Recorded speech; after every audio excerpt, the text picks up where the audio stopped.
আসসালামু আলাইকুম। সবাইকে আন্তরিক শুভেচ্ছা জানিয়ে শুরু করতে যাচ্ছি টাইফয়েড টিকার জন্য অনলাইনে নিবন্ধন বা রেজিস্ট্রেশন টিউটোরিয়াল। আগামী সেপ্টেম্বর মাসের ১ তারিখ থেকে ইপিআই কর্মসূচির আওতায় নবম শ্রেণী পর্যন্ত, অর্থাৎ প্লে বা নার্সারি থেকে নবম শ্রেণী পর্যন্ত সকল ছাত্রছাত্রীকে এবং স্কুলে যায় না এমন ৯ মাস থেকে ১৫ বছরের কম বয়সী সকল ছেলে এবং মেয়ে শিশুকে ১ ডোজ টাইফয়েড টিকা দেয়া হবে। আর এই টিকা নিতে হলে অবশ্যই অনলাইনে নিবন্ধন করে টিকা কার্ড ডাউনলোড করে নিতে হবে। টিকা প্রাপ্তির পর অনলাইন থেকে টিকার সনদ ডাউনলোড করে নিতে পারবে, যা পরবর্তীতে অন্য দেশে গমনসহ বিভিন্ন কাজে প্রয়োজন হবে। টিকার জন্য নিবন্ধন করতে হলে অবশ্যই ডিজিটাল জন্মসনদ প্রয়োজন।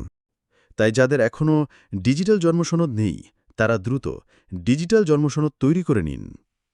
প্রথমে জেনে নেই নিবন্ধন করতে হলে কি কি তথ্য প্রয়োজন হবে। টিকা প্রার্থীর জন্ম তারিখ, জন্ম সনদ নম্বর, একটি মোবাইল নম্বর, ঠিকানা। তাহলে চলুন নিবন্ধন প্রক্রিয়াটি দেখে নেওয়া যাক। নিবন্ধনের জন্য প্রথমে আমরা যে কোনো ব্রাউজার ওপেন করে vaxepi.gov.bd লিখে সার্চ দেই। তাহলে vaxepi এর ওয়েব পোর্টালটি দেখতে পাব। এখান থেকে নিবন্ধন করুন মেনু থেকে টাইফয়েড নিবন্ধন করুন সব মেনুতে ক্লিক করি। তাহলে এরকম একটি ফর্ম দেখতে পাবেন। এখানে টিকা প্রার্থীর জন্ম তারিখ, জন্ম নিবন্ধন সনদ নম্বর, লিঙ্গ এবং ক্যাপচা কোড লিখে যাচাই করুন বাটনে ক্লিক করুন। সকল তথ্য সঠিক হলে পরবর্তী পেজে টিকা প্রার্থীর নাম, মাতার নাম এবং পিতার নাম দেখতে পাবেন। এখন টিকা প্রার্থীর অভিভাবকের একটি সচল মোবাইল নাম্বার, বিভাগ, জেলা, উপজেলা, পৌরসভা, ইউনিয়ন ওয়ার্ড এবং অন্যান্য তথ্য পূরণ করে সাবমিট বাটনে ক্লিক করুন। এখানে মনে রাখতে হবে লাল তারকাযুক্ত ঘরগুলো অবশ্যই পূরণ করতে হবে। এখন আপনার দেয়া মোবাইল নাম্বারে একটি ওটিপি যাবে। ওটিপিটি বসিয়ে সাবমিট বাটনে ক্লিক করুন।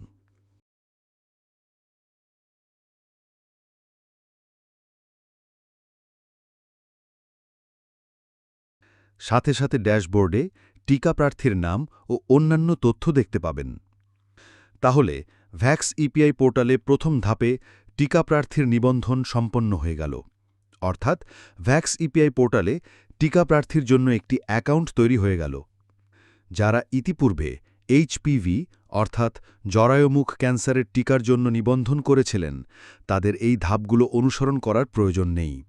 তারা শুধু ভ্যাক্স ইপিআই পোর্টালে লগইন মেনুতে ক্লিক করে প্রয়োজনীয় তথ্য দিয়ে লগইন করলেই এই পেজটি দেখতে পাবে। এখন আমরা দ্বিতীয় ধাপটি দেখব, টাইফয়েড টিকার জন্য কিভাবে নিবন্ধন করতে হয়। টিকা প্রার্থীর অ্যাকাউন্ট থেকে টাইফয়েড কার্ডের নিবন্ধন করুন বাটনে ক্লিক করুন। তাহলে আপনি টিকাদান প্রোগ্রাম পেজটি দেখতে পাবেন। এখন নিবন্ধন করুন বাটনে ক্লিক করুন। নিবন্ধনের ধরন সিলেক্ট করুন। নবম শ্রেণী বা নিচের ক্লাসের শিক্ষার্থীর জন্য বাম পাশের অপশন সিলেক্ট করুন। আর ৯ মাস থেকে ১৫ বছরের কম বয়সী শিশু কিন্তু কোনো স্কুলে পড়াশোনা করে না এমন টিকা প্রার্থীর জন্য ডান পাশের অপশনটি সিলেক্ট করুন। ধরুন প্লে বা নার্সারি থেকে নবম শ্রেণী পর্যন্ত যে কোনো ক্লাসে অধ্যয়নরত একজন শিক্ষার্থীর টাইফয়েড টিকার জন্য নিবন্ধন করতে চাই। তাহলে বাম পাশের অংশে ক্লিক করুন। এখন ওই শিক্ষার্থী যে স্কুলে পড়াশোনা করে সেই স্কুলের ঠিকানা, নাম এবং ক্লাস সিলেক্ট করে সাবমিট বাটনে ক্লিক করুন।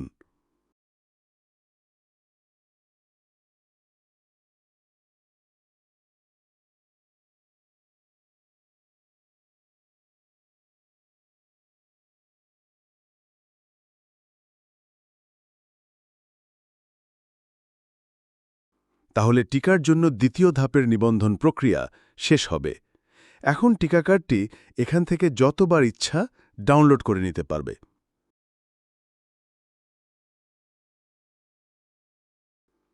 আর স্কুল বহির্ভূত ৯ মাস থেকে ১৫ বছরের কম বয়সী শিশুদের ক্ষেত্রে ডান পাশের অংশে ক্লিক করলে এই পেজটি দেখা যাবে। এখানে কোনো ঠিকানা ফিল করার প্রয়োজন নেই।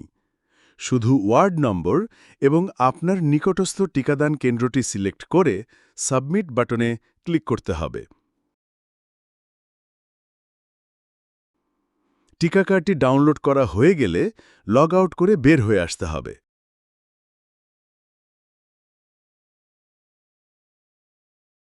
টিকা প্রাপ্তির পর সার্টিফিকেট ডাউনলোড করতে ভ্যাক্স ইপিআই পোর্টালে ভ্যাকসিন সনদ সংগ্রহ মেনু থেকে টাইফয়েড সনদ সাব মেনুতে অথবা লগইন মেনুতে ক্লিক করে প্রয়োজনীয় তথ্য দিয়ে লগইন করতে হবে।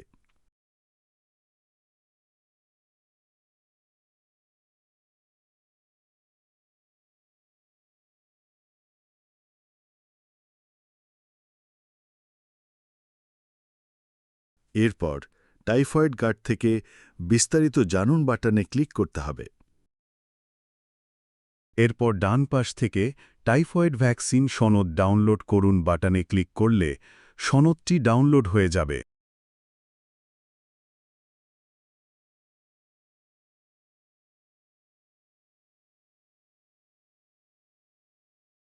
কোনো টিকা প্রার্থীর মোবাইল নম্বর পরিবর্তন করতে হলে লগইন মেনুতে ক্লিক করে জন্ম তারিখ ও জন্ম সনদ নম্বর ফিল করে মোবাইল নম্বর ভুলে গেছেন লিঙ্কে ক্লিক করলে মোবাইল নম্বর পরিবর্তনের অপশন পাওয়া যাবে।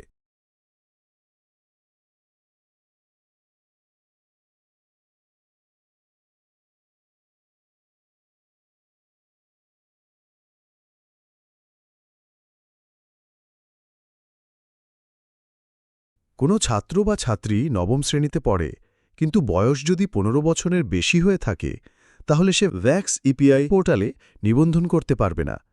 এক্ষেত্রে করণীয় কি? এ ব্যাপারে সম্মানিত স্কুল কর্তৃপক্ষকে নির্দেশনা দেয়া আছে। এক্ষেত্রে স্কুল কর্তৃপক্ষের সাথে যোগাযোগ করতে হবে। স্কুল কর্তৃপক্ষ ওই সমস্ত শিক্ষার্থীর তালিকা স্বাস্থ্য অধিদপ্তরের এমআইএস শাখায় পাঠাবেন। এরপর ওই শিক্ষার্থী অনলাইনে নিবন্ধন করে টিকা কার্ডটি ডাউনলোড করতে পারবেন। ভিডিওটি দেখার জন্য ধন্যবাদ। দয়া করে সাবস্ক্রাইব করুন ও শেয়ার করুন।